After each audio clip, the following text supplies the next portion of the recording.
para começarmos o estudo, né? O meu ventilador está fazendo barulho no microfone? Não? Então tá. Tá bom, ótimo. Pai querido, pedimos sua permissão, Senhor, para darmos início ao estudo dos ensinos de Jesus, esse evangelho vivenciado, exemplificado para nós, em que observando, lendo, estudando, conseguimos entender e aprender um pouquinho mais sobre essa magnificência do nosso Mestre, sobre esse amor que chegou até nós. Gratos estamos, Senhor, pela companhia do nosso Mestre Jesus, pela companhia de nossos queridos orientadores espirituais que nos auxiliam no esclarecimento, no entendimento, e que possamos nós fazermos a nossa parte, nos esforçando, estudando, praticando ou tentando praticar, né? Evitando esforços maiores possíveis para a prática de todas esses ensinos que nosso Mestre nos trouxe. Gratos estamos, Senhor, por mais uma noite aqui estarmos reunidos. E lhe pedimos, Senhor, encarecidamente, que derrame sobre nós toda a sua misericórdia, o seu amor, para que consigamos, ao fim desse período aqui na Terra, retornar ao nosso lar, mais firmes, mais conscientes de nosso papel, de nosso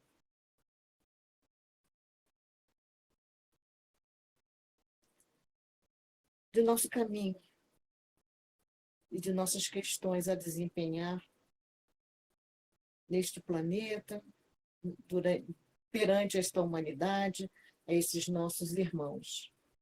Esteja conosco, Pai, hoje e sempre. Assim seja.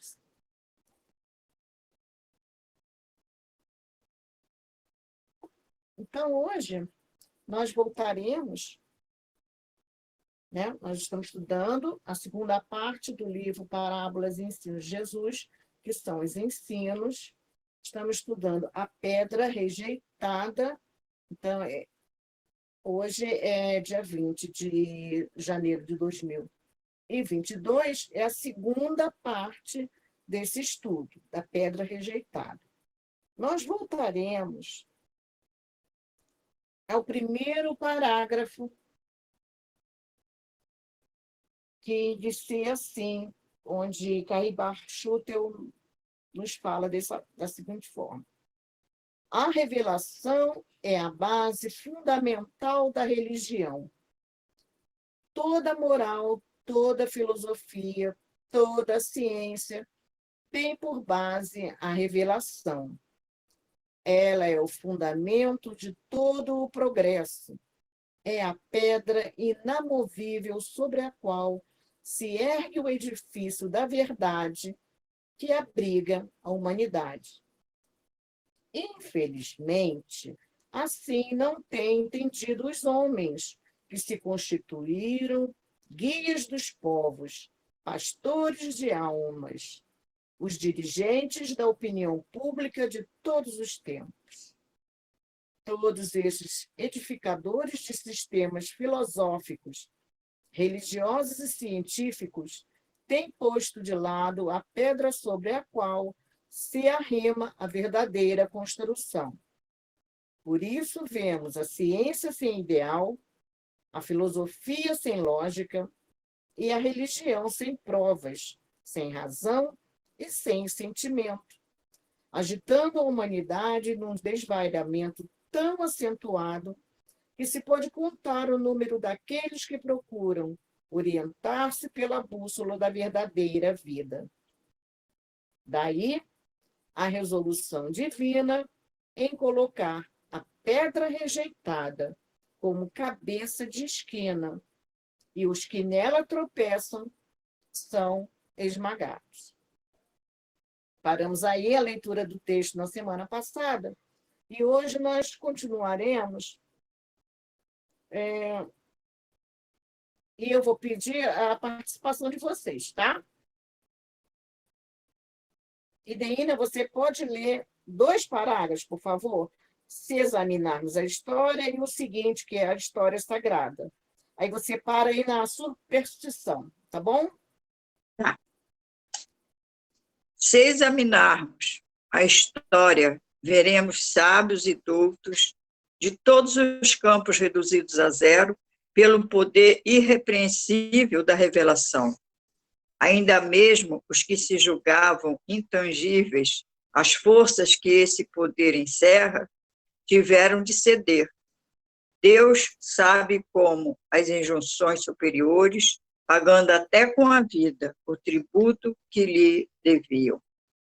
A história sagrada é um registro admirável da ação persistente e irrepreensível da revelação.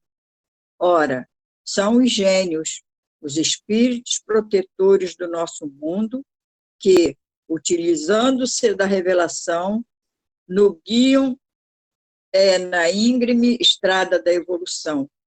Ora, são os seus prepostos, que na sua ação benfazeja abatem reinos, aniquilam poderes e ferem com a espada flamejante da verdade os falsos apóstolos, os ministros fraudulentos que, na louca pretensão de infabilidade, atiram as almas aos báratros insondáveis do fanatismo e da superstição. Então, ele está falando de todos esses registros que a história tem, desse abuso, desse desvirtuamento da revelação que o Cristo nos trouxe. Não é? E mostra também que todos esses desvirtuadores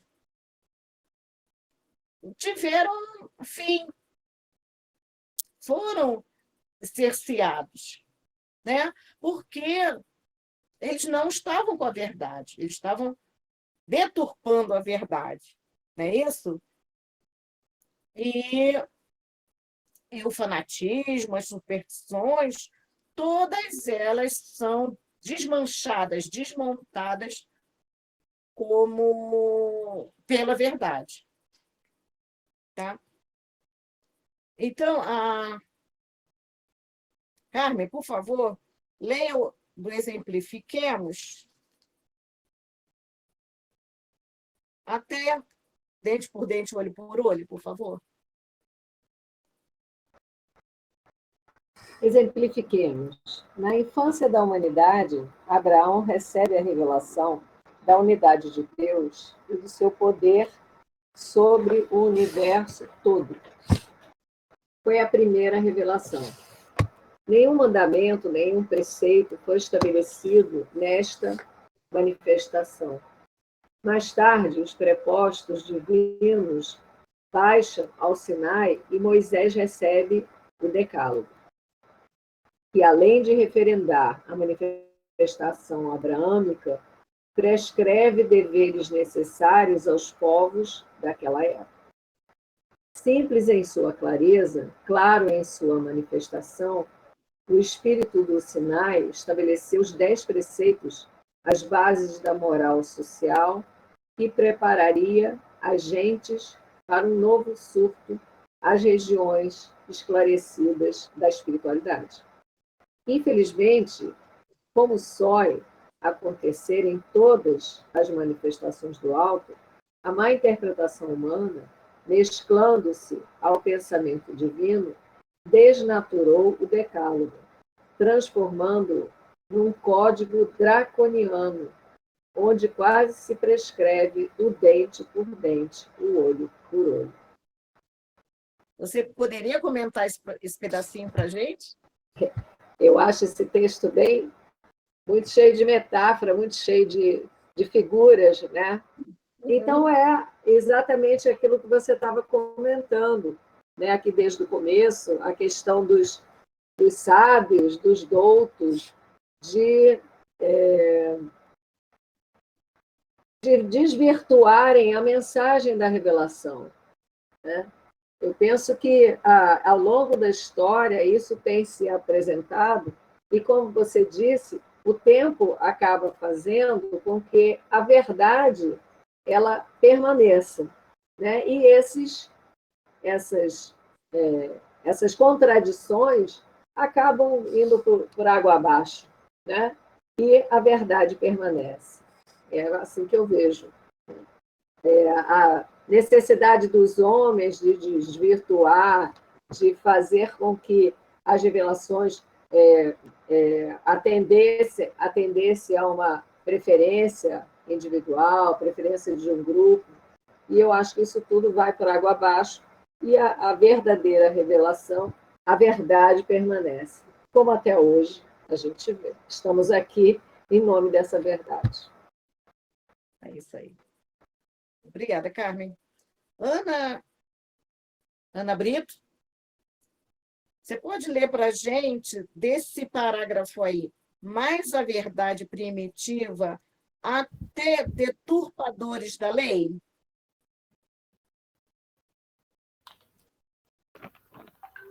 Vou ler aqui. Mas a verdade primitiva, apesar de tudo, permanece para aquele que tem olhos para ver. Passaram os seus tempos, os novos tempos vêm e o céu delibera enviar à terra uma nova mensagem, visível e tangível. É a revelação cristã, vestida como todas as esplendores do Espírito. Este é que testifica a verdade do Verbo, exaltando o valor da pedra, a revelação, que foi posta como pedra angular de todos os ensinos, mas que foi rejeitada pelos edificadores, tornando-se a cabeça da esquina da qual tropeçam os incidentes e deturpadores da lei. Pode continuar? Pode, Denise. O divino Messias não deixa de dar essa pedra como fundamento da sua religião. Não deixa de mencionar a revelação como sendo o fundamento da sua igreja. Super Ranque, Isso. Petro, edificado. E é latim, né? É latim, é. Não sei não. Mas tem aí a tradução. Sobre esta pedra edificarei a minha igreja. Pronto, pode parar por aqui. Eles, o povo naquele tempo, né, nós mesmos, né, não entendíamos sair do olho por olho, né, e ter disciplina com a lei, né, de Deus, com a lei que o Moisés trouxe. Tanto é que quando ele saiu, eles voltaram a fazer tudo que eles faziam, entendeu? Então, até hoje, né, Jesus veio para solidificar esses ensinamentos, e a disciplina da lei é muito difícil ainda, né? Nós estamos aprendendo a ter disciplina. Mas Jesus não veio só falar, ele fez, né? O tempo todo ele exemplificou, mostrando que é importante a gente seguir esses ensinamentos, para que a gente possa encontrar liberdade e ser feliz, né? Mas aí nós estamos ainda engatinhando, né? Mas já começamos, né, a caminhar, a palmilhar nesse caminho. Estamos bem melhores. Com certeza. Então, continuando o texto de Cair Barstútil. O divino Messias não deixa de mencionar essa pedra como fundamento de sua religião. Não deixa de mencionar a revelação como sendo o fundamento da sua igreja. Isso, eu repeti, desculpa. Eu também não vou ler o latim, vamos lá. Sobre esta pedra edificarei a minha igreja. Então, parece bem claro o texto para que nos detenhamos em mais considerações. Então, Caibar está falando que Jesus foi muito claro. Muito claro. É sobre essa pedra, é sobre esse ensino, é sobre essa base que a igreja vai ser edificada, né? A palavra do homem é resultado da carne e do sangue, mas a confissão de Pedro não saiu da carne ou do sangue, mas sim da revelação divina. Então, Pedro, quando ele pergunta quem dizem que eu sou, fala: tu és o Cristo, o Filho de Deus vivo. E Jesus diz para ele, né, que não foi a carne, mas foi o Espírito. Não foi a carne nem o sangue, foi o Espírito que revelou, foi uma revelação divina, que ele era o Cristo. Então, sobre esta pedra edificarei minha igreja. É a revelação. Então, vamos continuar. Novamente, os tempos se esvaem e a humanidade progride, como você falou, Aninha. Nós estamos progredindo, nós estamos melhores. E os tempos estão passando. Passam-se, na época que Caibá escreveu isso, quase 20 séculos. Mas a palavra não passa. E a revelação dá um novo impulso ao mundo paralisado pelas ideias avoengas, malsãs, que fazem abstração da alma. Eis que o Espiritismo, como um Pentecostes solene, derrama sobre a terra os clarões da sua sublime revelação. Então, ainda está falando que, apesar de ter passado mais de 20 séculos, a gente ainda continua com aquelas ideias voengas, aquelas ideias dos antepassados, ainda com aquelas ideias do olho por olho, dente por dente, ainda presos a isso. Mas que o Espiritismo veio para clarear, né? Veio derramar sobre a terra os clarões desta sublime revelação. Eu tenho ainda muitas coisas para vos dizer, mas não as podeis suportar agora. Porém, o Espírito da verdade, que permanecerá convosco, vos guiará em toda a verdade. Foi o que Cristo nos disse. Então, continua Cairbar. Revelação abrâmica. Revelação mosaica. Revelação cristã. Revelação espírita. Então, ele fala sobre 4 revelações, desde Abraão a Kardec, né? Aquela, a primeira, e esta, a última, a revelação das revelações. Reúne, congrega, esclarece, explica todas as revelações passadas e anuncia as futuras. É a revelação básica da moral, da filosofia, da ciência, da religião. Eis em suas linhas gerais o caráter brando e instrutivo da revelação. Então, ele fez em linhas gerais o caráter da revelação. Mas ele vai examinar, vamos examiná-la por outro prisma. Então, vamos examinar essa revelação por outro prisma. E ele começa. O reinado de Nabucodonosor havia atingido seu apogeu quando morre o grande rei, sucedendo-lhe no trono seu neto Baltazar. Nós estudamos isso com a Rose, né? Essa parte desta revelação. Vamos lá. Certo dia é dado um grande banquete em palácio.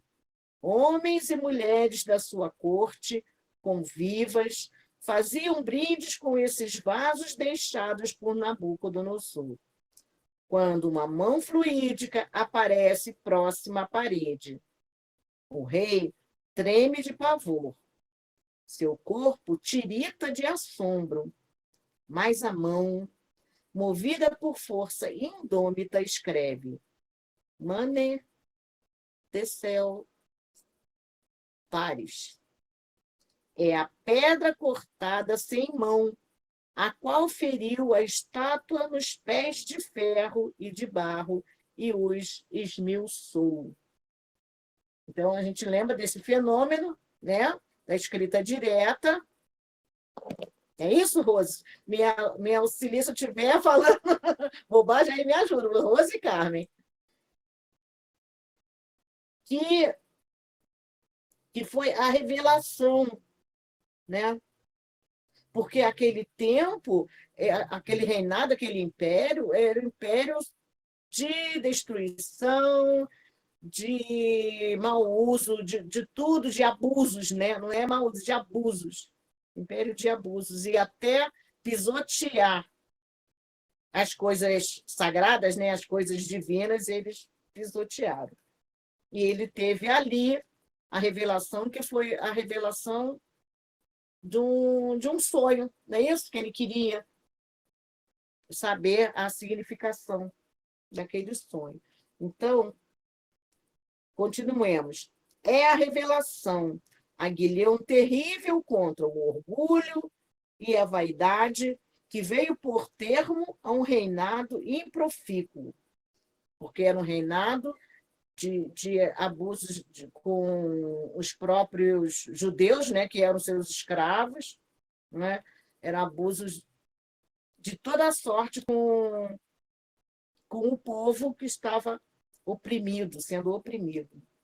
Oprimidos pela escravidão do faraó no Egito, aqui também fala, os israelitas sofrem as mais duras provações. O poder despótico do rei não dá trégua aos escravos. Quando o Senhor, compadecido de seus filhos, chama a Moisés e Arão, reveste-os de dons e envolve-os nas graças da revelação. Quer acrescentar alguma coisa, Rose? Não é preciso transcrever os prodígios operados ante o faraó por aqueles insignes varões. Os magos, com toda a sua arte e seu encanto, não conseguiram dominar as pragas que envolviam os egípcios. E se chegaram a imitar alguma delas, foi para servir de castigo ao rei endurecido, proclamado, por fim, o Espírito, a liberdade de Israel e a subjugação de seus terríveis opressores. Leiam a história, porque é dela que extraímos esses fatos gloriosos que exaltam a revelação caracterizada por todos esses fenômenos objetivos e subjetivos, cuja causa única é a presença do Espírito revestido de seus elevados atributos. No ano de 916 da era cristã, Acabe ou Achabe, eu acho que CH aí não tem Acabe, Acabe, rei de Israel, mandara edificar um templo ao deus Baal, onde pontificavam 450 sacerdotes do mesmo ídolo. Foi quando o profeta Elias, apresentando-se ante o rei, disse-lhe: tão certo como Deus existe, não há de chover no céu nem uma gota de orvalho sobre esta terra má, até que eu o consinta. E durante 3 anos e 6 meses não choveu. Depois Elias pediu chuva ao céu, e o céu deu chuva, e a terra produziu seus frutos. Logo depois, o mesmo Elias combate com os 450 sacerdotes de Baal. 2 holocaustos foram armados, e enquanto os de Baal, com seus 450 padres, permanece inócuo, o de Elias, arrugo deste, é devorado pelas chamas que ele atrai do céu. A revelação é extraordinária, admirável. Com seu auxílio, Moisés faz passar os israelitas pelo Mar Vermelho a pés enxutos, e Elias abre a seu turno as águas do Jordão e o atravessa livre, dirigindo-se para Jericó. Foi a revelação que bateu às portas de Nínive e fez o povo vestir-se de cilício, cobrir-se de cinza e jejuar. Foi a revelação que moveu os lábios e as penas de Isaías para que proclamasse as grandezas de Deus. É ela que, em todos os tempos, suscitou profetas e constituiu apóstolos. Foi ela que se mostrou admirável e gloriosa a Jacó, este adormecido sob a pedra de Betel, símbolo da mesma revelação. Viu os céus abertos e, por uma escada que repousava sobre a terra, subirem e descerem espíritos, no seu dever contínuo de evolução e auxílio de progresso, aos que ainda em atraso pediam um carinho dos seus superiores para se elevarem aos píncaros supremos da espiritualidade. Todo homem, toda a humanidade é perfectível, de século em século, de ano em ano, de dia em dia. A humanidade conquista novas luzes que lhe dão superioridade moral, material e espiritual. Esta verdade é axiomática. Todos os progressos conquistados nos são proporcionados pela revelação. Infelizmente, não se tem compreendido assim, porque os edificadores, na ânsia de glórias e subordinados a ideias bastardas, né, de fora, né, rejeitaram a pedra angular, que afinal foi posta como cabeça de esquina. Nós, a respeito deste texto, melhor explicitada numa literatura que depois eu passo para vocês, a bibliografia, no roteiro 3 do estudo da doutrina da FEB, aquele estudo... Esqueci o nome, peraí. Daqui a pouco eu lembro e vou falar para vocês. Sistematizado, estudo sistematizado da doutrina. Tá? Ele fala sobre a pedra angular.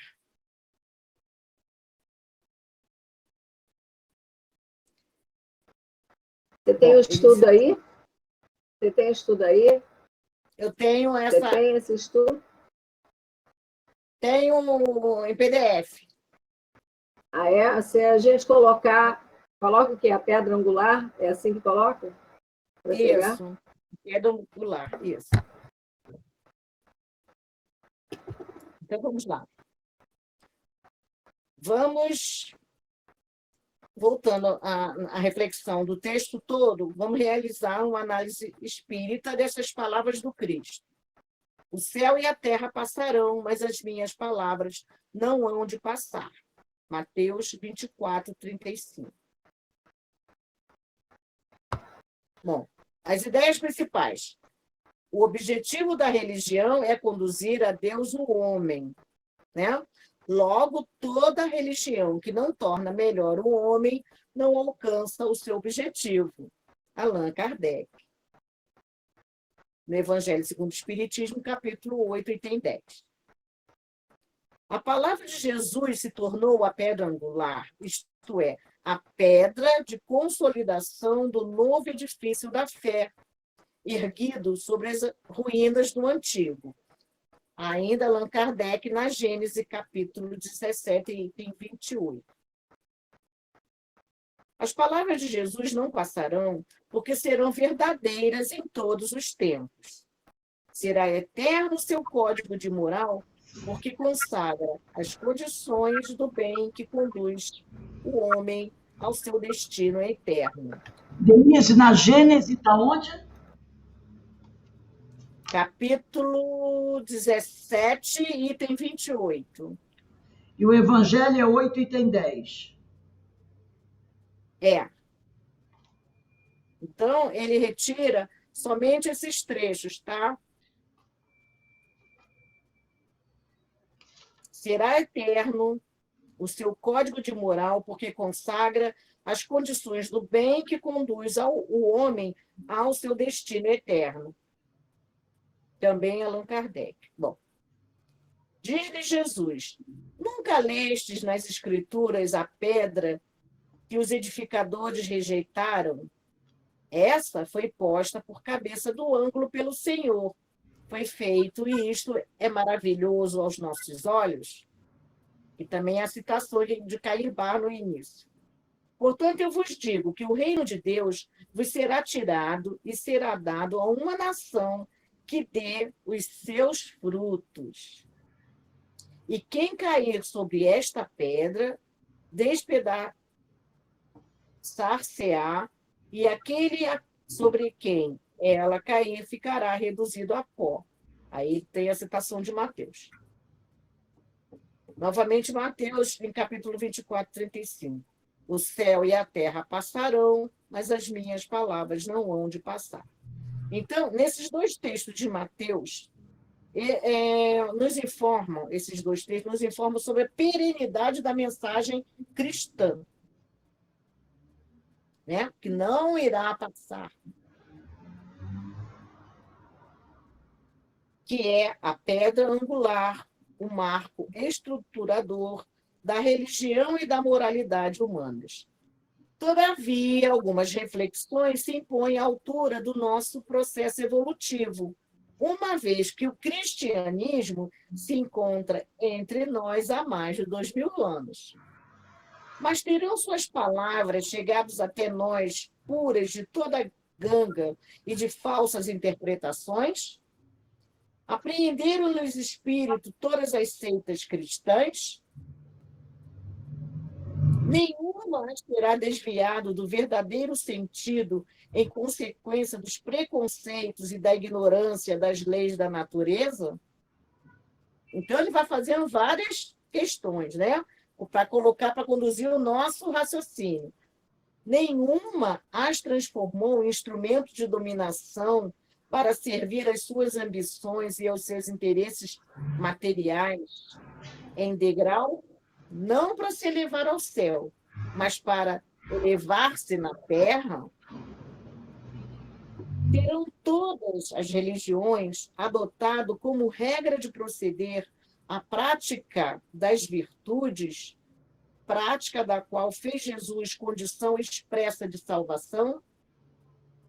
Estarão todas isentas de apóstrofes que ele dirigiu aos fariseus de seu tempo? Todas, finalmente, serão assim, em teoria, como na prática, expressão pura da sua doutrina? Lançando um olhar ao passado, ainda que breve, veremos que foram poucos os espíritos que souberam colocar em prática efetivamente os ensinamentos de Jesus. Percebe-se dessa forma que se ainda não conseguimos vivenciar a mensagem cristã, é porque somos espíritos, né, como a Aninha falou, moralmente retardatários, a despeito de toda a ciência e tecnologia existentes no mundo atual. Para que a humanidade se transforme para melhor, faz necessário que os desafios da vida moderna sejam submetidos a um perseverante plano de transformação moral, distanciado das falsas expectativas de mudança. Bom, vamos falar sobre a pedra do ângulo, né? E que a gente quer, o que o Senhor colocou e que nos é maravilhoso aos olhos agora. A palavra pedra citada no texto traz um significado de verdade essencial que foi anunciada por meio de uma revelação. Ainda que a filosofia e a ciência não utilizem como referência metodológica o aprendizado espiritual e o religioso, por considerá-los conhecimentos do senso comum obtidos pela intuição ou pela ação mediúnica, não podem, contudo, ignorá-los ou rejeitá-los como incorretos. Então, a ciência e a filosofia não podem rejeitar como incorreto. Eles não têm argumentos para provar que está incorreto, né? Como diz Allan Kardec. Revelação vem de revelo, substantivo latino derivado do verbo revelare, expressão empregada comumente nos textos religiosos e a partir da tradução do termo hebraico gala, ou do termo grego apocalipto, cuja ideia é a mesma em ambos, desvendar. Achei interessante essa explicação. Desvendar alguma coisa oculta com a intenção de fazê-la conhecida. Em termos religiosos, sobretudo no sentido expresso no Velho Testamento, revelação é literalmente entendida como a palavra ou pensamento de Deus. Em consequência, algumas doutrinas fazem o quê? Apresentam um discurso inflexível relativo ao conceito de fé. A revelação é, ao mesmo tempo, indicativa e imperativa, e sempre normativa. As manifestações de Deus sempre são feitas no contexto de uma exigência que pede confiança e obediência àquilo que é revelado. Uma resposta que é inteiramente determinada e controlada pelo conteúdo da própria revelação. Em outras palavras, a revelação de Deus chega ao homem não como uma informação sem qualquer obrigação, mas antes, como uma regra mandatória de fé e de conduta. Então, faz parte do caráter da palavra revelação, é uma regra mandatória de fé e de conduta. A vida do homem precisa ser governada, não pelos caprichos particulares e fantasias humanas, nem por adivinhações acerca das coisas divinas não reveladas, mas antes, pela crença reverente em tudo quanto Deus lhe revela, o que conduz a uma aceitação consciente de todos os imperativos que a revelação, porventura, contenha. Está em Deuteronômio também, 29 e 29. Bom, esses esclarecimentos levados ao extremo da interpretação geram atos arbitrários no campo da fé, né? Porque tem gente que pega a revelação e utiliza ipsiliter. E falei no latim. Ipsiliter quer dizer exatamente como está escrito ali, não é mesmo? Então, acaba gerando o ato arbitrário.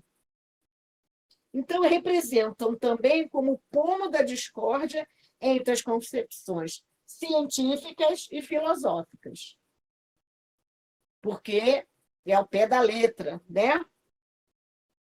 Uma vez que nas primeiras, nas científicas, faz-se necessária a apresentação de evidências ou de provas comprobatórias para legitimá-las. Né? A ciência precisa de prova. A doutrina espírita, por outro lado, não rejeita as orientações espirituais superiores advindas da revelação. Até porque o espiritismo é a doutrina reveladora, né? É a doutrina revelada. Não foi que Jesus nos disse? Né? Eu mandarei o Consolador, né? Muitas palavras eu não posso falar agora, muito não posso dizer agora, mais tarde virá a explicação de tudo. Então, o Espiritismo ensina que a fé deve ser examinada, analisada, traçando diferença entre a fé cega e a fé raciocinada. Nada examinando, a fé cega aceita sem verificação. Assim, o verdadeiro como o falso. E a cada passo se choca com a evidência e com a razão. Levada ao excesso, produz o fanatismo. Em assentando no erro, cedo ou tarde desmorona. Olha aí a pedra angular desmoronando, né? Como eu falo, esmiuçando, esmagando. Somente a fé que se baseia na verdade garante o futuro, porque nada tem a temer do progresso das luzes, dado que o que é verdadeiro na obscuridade também é a luz mediana. Não é isso? É verdade. Onde for, é verdade. Cada religião pretende ter a posse exclusiva da verdade. Preconizar alguém, a fé cega sobre um ponto de crença é confessar-se impotente para demonstrar que está com a razão. Então, são considerações importantes a fim de que não se perca de vista o sentido espiritual do registro de Mateus. A pedra que os edificadores rejeitaram, essa foi posta por cabeça do ângulo pelo Senhor. Foi feito isso e é maravilhoso aos nossos olhos. Aí ele fala sobre a construção da pedra angular, que a gente já descreveu, já analisou. A pedra colocada como cabeça de ângulo é a mais importante porque sustenta e serve de base às demais. Isso a gente também já viu e já vimos também que Cristo, como pedra angular, foi rejeitado, né? Inclusive pelos edificadores do monoteísmo, os próprios judeus.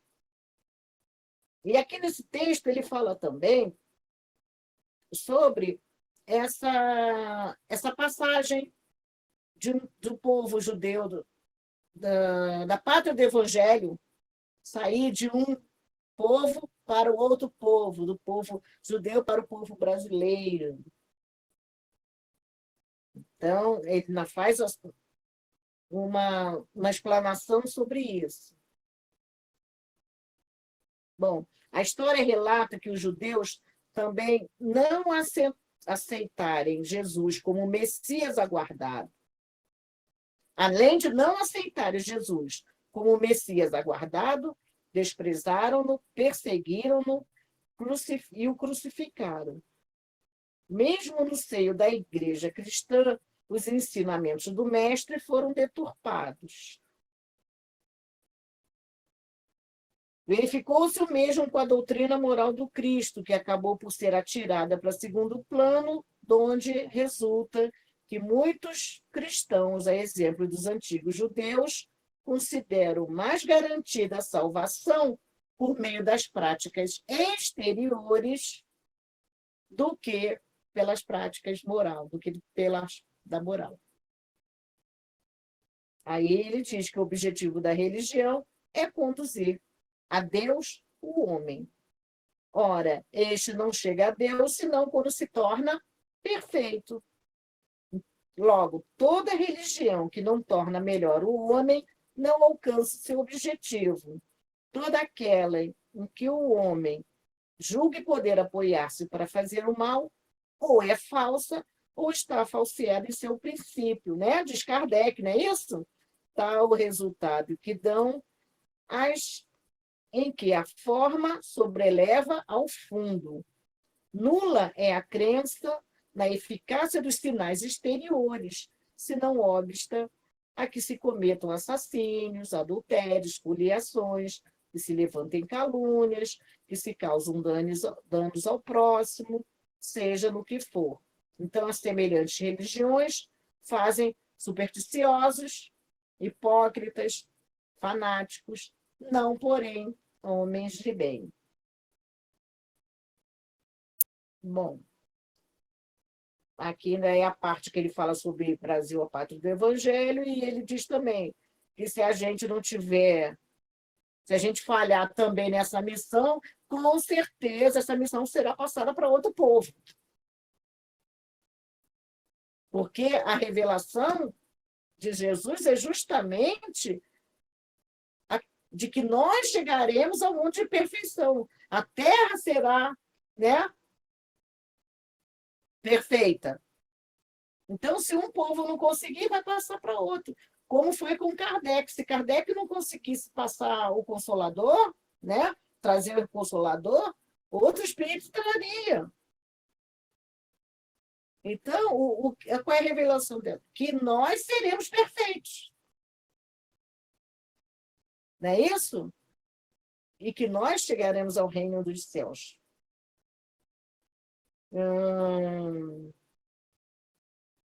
Mais um pedacinho aqui.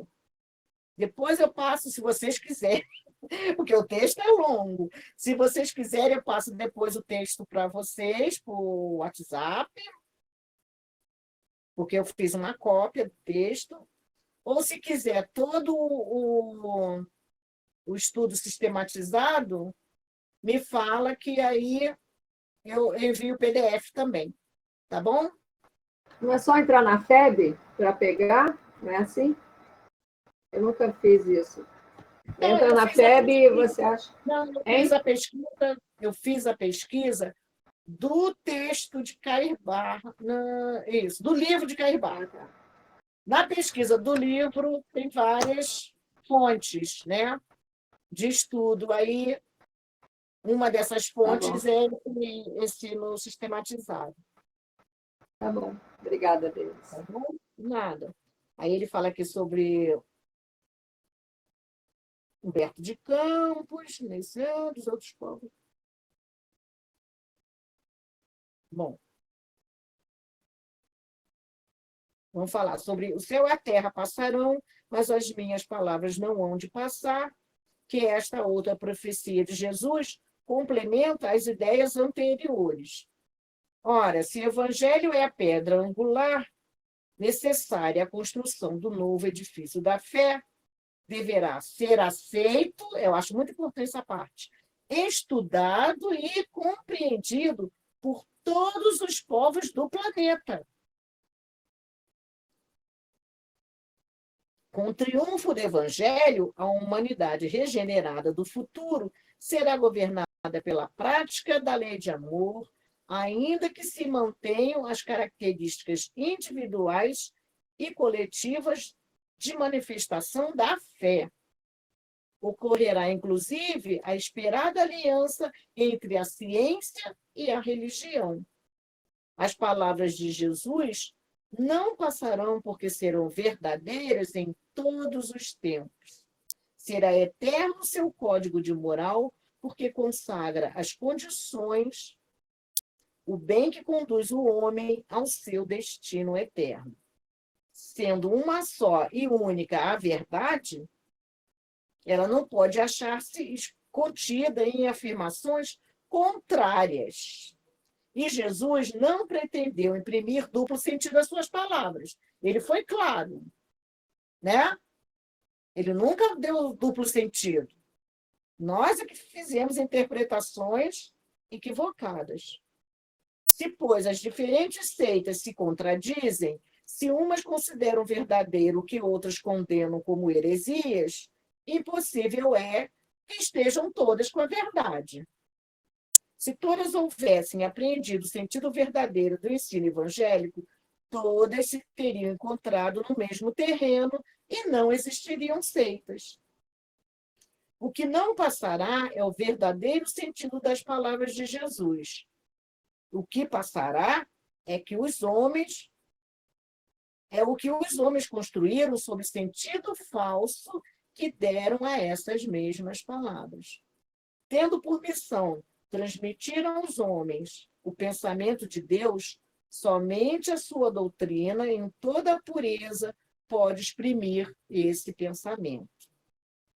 A vivência da mensagem cristã, em toda a sua pureza, definirá o perfil religioso que habitará a Terra, então transformada em mundo de regeneração. Este religioso não será o escravo do culto que repete maquinalmente as orações do breviário, mas sim o que estuda e compreende as revelações que lhes são transmitidas. E ele continua, e eu vou ler só o último parágrafo. O homem espiritual estará unido ao homem físico para sua marcha gloriosa no ilimitado, e o espiritismo terá retirado de seus escombros materiais a alma divina das religiões que os homens perverteram, ligando-as no abraço acolhedor do cristianismo restaurado. Muito bom texto. Quem quiser, se vocês quiserem, eu mando depois. Tá bom? Então, a gente vai encerrar por aqui o estudo dessa lição, que eu achei muito importante e bem esmiuçada, né? Alguém tem alguma coisa para falar, para comentar? Eu não vi Ana Constantina. A gente terminou esse estudo, essas aulas. Semana que vem é o próximo. Semana que vem é o próximo. A tríade devastadora.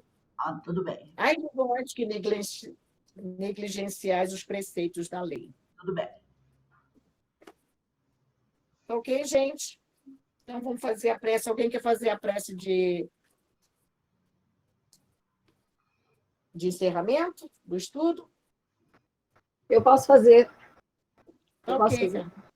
Obrigada. Então, vamos aqui muito agradecidos por essa oportunidade, nos dando conta das revelações, de quanto nós precisamos entender o esforço dos espíritos amigos, o esforço do nosso mestre, para que as revelações fossem solidificadas, apresentadas de maneira verdadeira, que cada vez mais possamos mergulhar nessas leituras, para que possamos entender a verdade do Mestre e possamos colocá-las na nossa caminhada.